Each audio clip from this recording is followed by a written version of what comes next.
Air signs, tignan po natin kung ano yung mensahe para sa'yo ngayong araw. Keep in mind po na ito ay general reading lamang. So, hindi po lahat ay makaka-relate.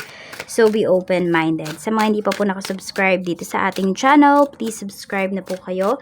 And pa-like na din po ng ating video. At sa mga nais naman po mag-avail ang ating private readings ng ating Evil Eye Amulet, ng ating Tears Bracelet, makikita nyo po yung link sa description box. Tarot Intentions by Eliana Reyes. Okay? Tingnan po natin kung ano yung mensahe para sa'yo ngayong araw. We have a blessing to ease loneliness. To ease loneliness and bring companionship. We have a blessing on a battle that cannot be avoided. Meron ba kayong iniiwasan dito na tao na nag-effort talaga sa inyo? Alam nyo, kung sino man yung taong ito, air signs na alam mo yon na nag-i-effort talaga sa inyo. Gusto talaga kayo ng tao nyo. Nakikita ko naman pure yung intention niya sa'yo. Pwedeng ito, pwedeng hindi to love life. Pwede rin po na ito ay pagdating sa friendship. Ayan po, merong mga tao dito na pinoprotektahan talaga yung friendship po ninyo. Okay? Merong mga tao dito na kahit nakatalikod ka, walang masasabing masama sa'yo. Or pinagtatanggol ka pa kapag may mga tao dito na may mga hindi magandang tinapay sa'yo. So, 40, 29, and 23. Yan po yung inyong lucky numbers. Tignan pa po natin kung ano pa yung pwedeng mangyari sa'yo ngayong araw na ito. Spirit guide, ano pa po yung mga kaganapan sa buhay ni air signs, Gemini, Libra, and Aquarius. Di ko alam kung air signs ba yung nasabi ko kanina. Pero para sa'yo to air signs. We have King of Cups. May magko-confess sa'yo dito ng feelings. May magko-confess ng feelings sa'yo. We have 6 of Wands. Baka may ikakasal dito. Yun yung pinapakita.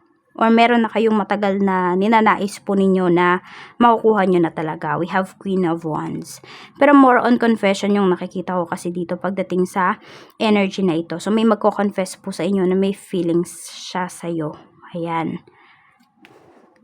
2 of Swords. Okay.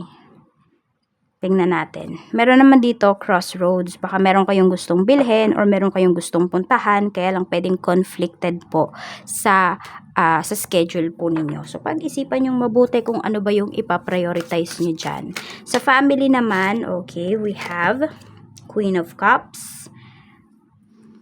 Meron tayo ditong King of Swords. Merong hindi magkasundo dito pagdating sa pamilya. Parang may nafe-feel kasi kayo na parang lagi, kunwari, lagi siya yung kinakampihan or laging ikaw yung kinakampihan dito.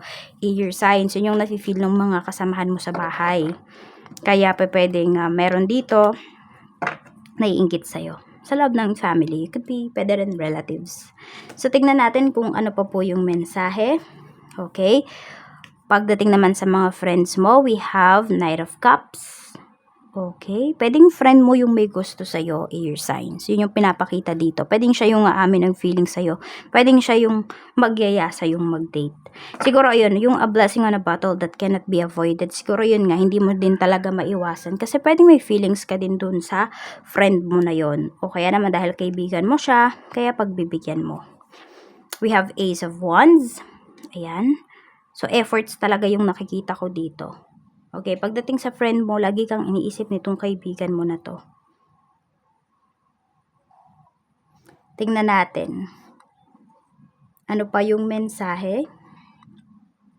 Pagdating naman sa, ito naman, pagdating ito sa iyong love life, we have 5 of Wands. May pagtatalo. Meron medyo intense yung usapan ninyo ng person mo dito. We have 6 of Cups. Okay, ganun lang siguro kayo mag-usap, parang galit, pero totoo na miss nyo yung isa't isa.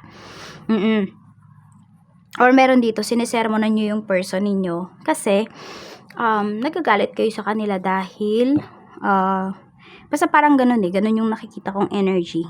Nami-miss nyo sila na nagagalit ka dito sa person mo. Hindi pala galit. More on concern siya. Kaya medyo mataas yung boses. Ayun, siguro sobrang ano po kayo. Na-miss nyo talaga tong person ninyo. Hindi ko ma-explain yung nararamdaman ko habang, ayun, yung nakikita ko dito.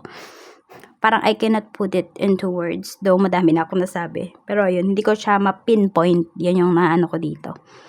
Ayan, 4 of Coins. Pagdating naman sa kaperahan. Okay, basta wag basta-basta gagastos. Ayan po. Ingatan nyo daw yung inyong kaperahan. Kasi meron dito, baka pag naboboard kayo, air signs, kung ano-ano yung binibili ninyo. So, budgetin nyo po talaga yung inyong kaperahan. Yun yung sinasabi sa inyo dito.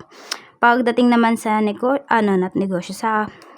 sa trabaho, we have 10 of swords. We have the Fool, ayan po. And we have 8 of cups. So, we have 10 of swords. So, meron ditong pinapakita na kontrata. May kontrata na ino-offer sa inyo dito. Yet, nakikita ko din dito na yung iba po sa inyo, pwedeng hindi na kayo fulfilled dyan sa inyong trabaho. Kaya meron dito, nagbabalak na lumipat. Meron dito nagbabalak ng umalis. Parang gusto nyo nang i-pursue yung dreams po talaga ninyo. O yung dream career ninyo. Pwede kasi na meron dito ako nakikita, nag-take kayo ng course, tinake nyo yung course na yan, not because gusto nyo yung course na yan, kung hindi, gusto nyo pagbigyan yung inyong family.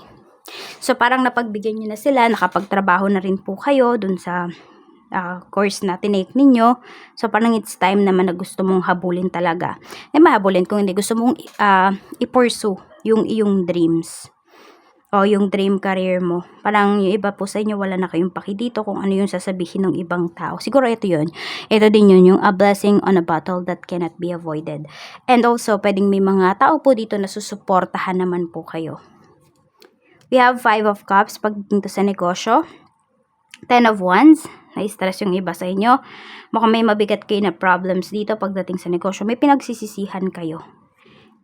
Pwede kasi na meron kayo ditong mga tinanggihan. Ayun yung nakikita ko dito. Pwedeng may mga tinanggihan kayo na mga clients. And now, parang pinagsisisihan ninyo. Kasi sayang, hindi ba?